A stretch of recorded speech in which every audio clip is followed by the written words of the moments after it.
A ministra do Supremo Tribunal Federal, Carmen Lúcia, discutiu com o também ministro Cássio Nunes Marques durante a análise do decreto do presidente Jair Bolsonaro, que muda a composição do Fundo Nacional do Meio Ambiente.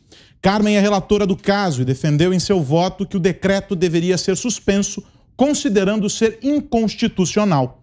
Já em seu voto, Nunes Marques discordou da relatora e disse que os argumentos usados por ela abrem um precedente perigoso de retirar do presidente da República o poder para mudar a composição de órgãos semelhantes. A fala do magistrado gerou desconforto em Carmen, que rebateu o ministro.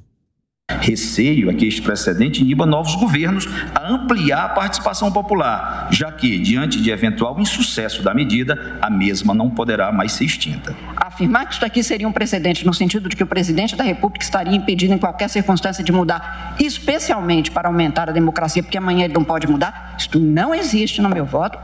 E até onde eu pude compreender dos outros 3 votos já exarados, presidente, isso em nenhum momento foi cuidado. Essas situações são perigosas, porque quando se expõe isso, expõe quem votou até agora, como se a gente estivesse fazendo uma barbaridade, que seria mesmo. Se eu estivesse dizendo que um presidente da República, que tem a competência regulamentar infralegal, não pode exercer, porque depois ele não pode mudar no sentido de modificar, alterar, ou aperfeiçoar ou diminuir uma ou outra forma de participação popular, realmente estaria alguma coisa em contradição absoluta com a Constituição. Não foi isso que eu disse. O que eu apenas registro é que eu não falei em momento nenhum que isso está no voto de ninguém, ele está no meu voto.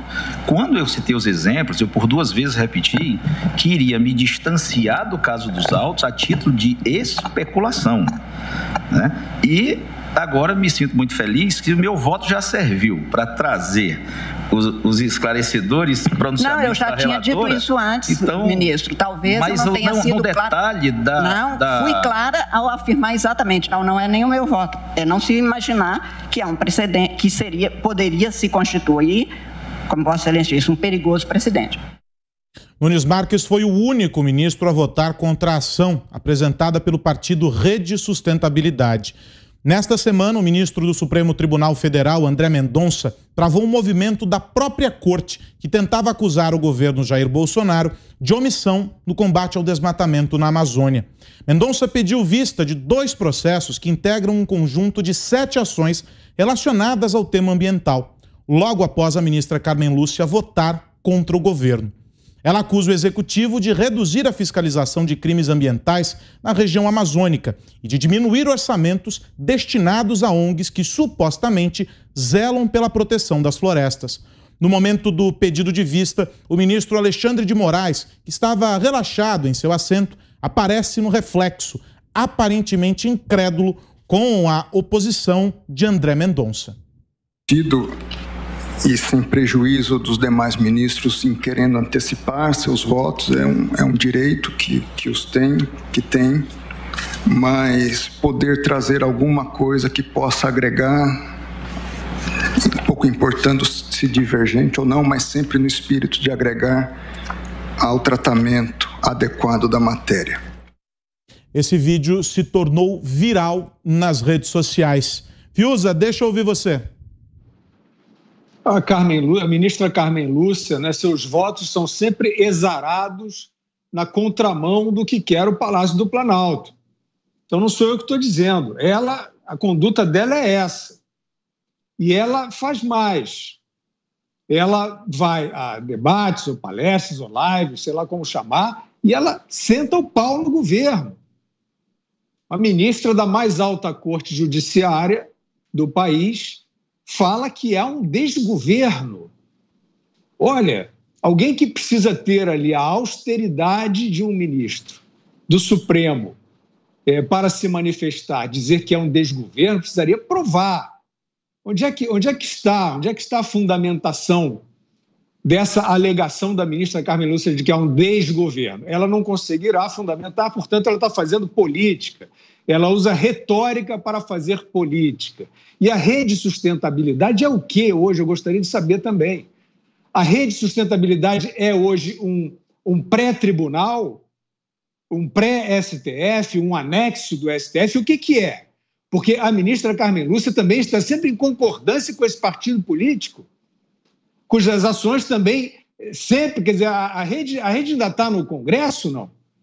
O partido, com seus parlamentares, atuam ainda no poder legislativo, ou a rede é esse alimentador do STF? Ela vive no STF e o STF vive chancelando os pleitos dela, que são sempre contra o governo federal.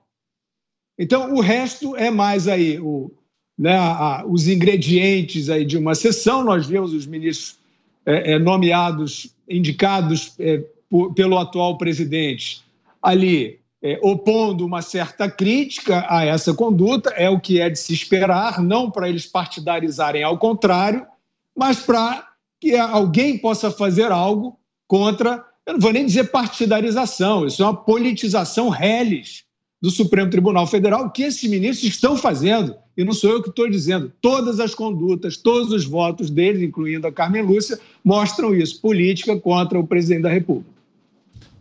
Ana, e você? Bom, Aros, acho que a ministra Carmen Lúcia precisa pedir de volta aquele exemplar da Constituição que a ministra Rosa Weber deu para o presidente Bolsonaro ali no ato de sua posse, porque eu acho que era o último, né? A interferência e a vontade de mudar a Constituição ao bel prazer ali da corte é inacreditável, né? Prerrogativas de outros poderes, do legislativo, do executivo, prerrogativas constitucionais, e a gente vê que o caminho seguido por essa corte ativista é esse, é tentar mudar, até legislar em aspectos que o Congresso não quer trazer, sobre o aborto, por exemplo. O Congresso não quer tocar nesse vespeiro, digamos assim, porque é um assunto polêmico, mas o STF já está ali pavimentando o caminho para legislar. Lula já vem mostrando exatamente o que ele espera desse tribunal, que ele chamou de extremamente acovardado, e o caminho vai ser esse, o Judiciário, a Suprema Corte, aí tentando legislar e tirar essas prerrogativas constitucionais de outros poderes. Os dois ministros indicados pelo presidente Bolsonaro, eles podem até ser votos vencidos em muitas matérias, em muitos inquéritos ali e processos, mas agora, pelo menos, o povo está ouvindo o contraditório, e não aquela voz ativista, né, uníssona ali do plenário de 11 falando exatamente a mesma coisa, interferindo em outros poderes. Agora, pelo menos, há o contraditório. Então, o chat está me pedindo aqui para repetir, eu vou repetir, não custa nada. Essa eleição desse ano, o vencedor, o presidente eleito, indica mais 2 ministros para o Supremo Tribunal Federal em 2023. É uma eleição que vai muito além de 4 anos. Zé, 3 minutinhos para você ainda sobre esse tema. O próximo presidente da República vai indicar, no mínimo, né, 2 ministros do Supremo, o presidente do Banco Central, mais de 23 ministros aqui na esplanada dos ministérios, presidentes do BNDES, do Banco do Brasil, Caixa Econômica Federal, Petrobras, ou seja, será uma eleição muito importante. Nesse caso específico do Supremo Tribunal Federal, o ministro Nunes Marques ficou isolado e é o voto certeiro. E veja que a ministra Carmen Lúcia queria mudar o voto dele. Ele teve falado, não, peraí, esse é o meu voto, eu estou falando do meu voto, não o seu voto. Apesar de relatora, o voto da ministra é como o voto dele, é um voto contra um voto. Eu vou simplificar bem essa história. O presidente da República pode demitir o diretor da Polícia Federal, né? Quem demite é quem contrata. Eu não conheço casos de pessoas que não pode contratar e que pode demitir, né? Essa é a razão lógica. E em jurídico se diz o seguinte, quem pode mais, pode menos. Se você pode nomear, você pode menos que demitir. Esse caso é específico porque se o presidente da República, através de um decreto, estabeleceu um conjunto de pessoas para estudar o meio ambiente, ou seja, um órgão consultivo, ele pode desfazer ou modificar o órgão. Se é regulamentado através de decreto e o presidente assinou o decreto, é o presidente que desfaz. E o Supremo está querendo tirar do Executivo, no caso do presidente Jair Bolsonaro, essas funções próprias do Executivo. Augusto, deixa eu te ouvir também. Olha, eu nunca tinha visto um ministro, uma ministra no caso, discordar com tanta deselegância de um voto que está sendo proferido. Vejam o que está acontecendo com o Supremo, quais são as consequências aí do predomínio do arbítrio. Eles fazem o que querem, então eles não admitem divergência. Agora eles não conseguem admitir divergências no próprio Supremo, que até recentemente tomava várias decisões importantes por 6-5, tá? 7-4, agora não. Eles querem a unanimidade. O rosto fala, né? Na televisão. A expressão do Alexandre de Moraes é de quem não admite discordância. Que os ministros não podem votar como querem. Pelo menos 2 já estão apresentando o contraditório que, como lembrou a Ana, é muito revelador. Muito revelador. A exemplo da esquerda brasileira e seus asseclas, não é possível discordar. A Carmen Lúcia é um fenômeno interessante, isso é um caso aí para psicólogo, psiquiatra, sei lá, ela conversava toda noite, horas, com o pai. Tudo bem. Não conhecia o pai, deve ter sido uma pessoa muito interessante. Aí morre o pai, ela começa a ofender a memória do pai com a escolha de substitutos que eu não desejaria que fosse pai do meu maior inimigo. Primeiro, Celso de Mello, pavão de Tatuí. Agora é o Gilmar Mendes. Então ela ficou parecidíssima nas decisões com as que o Gilmar Mendes toma.